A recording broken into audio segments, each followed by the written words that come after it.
24 তারিখ দিদি আমি মা তিনজনে বেরিয়ে পড়েছিলাম স্প্ল্যানেডের জন্য।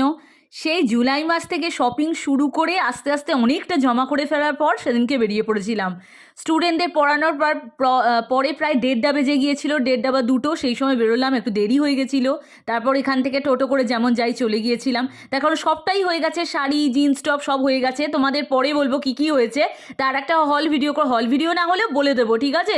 সেদিনকে জানো তো গানের যে ইয়ারফোন যেটা, সেটা খারাপ হয়ে গিয়েছিল বলে আমার একটা কেনা হয়ে গিয়েছিল, দিদিও একটা কিনেছে। স্প্ল্যানেড ঠিক টাইমে পৌঁছে গিয়েছিলাম, এখানে প্যান্ডেল হয়ে গেছে। আর আমার মায়ের তো শাড়ি পছন্দই হয় না, বিভিন্ন ধরনের শাড়ি দেখছিল। তারপর চলে গিয়েছিলাম ট্রেজার আইল্যান্ডের। ছোট থেকে এখানে যাই, এত সুন্দর চুড়িদারের কালেকশন এখানে, তোমরা যদি নিতে চাও তাহলে তোমরা যেতেই পারো। আমার কাছে একটা ইয়োলো নাগরাই ছিল, আমার মনে আছে, এত সুন্দর ছিল সেটা। তারপর চলে গিয়েছিলাম অনাদিতে।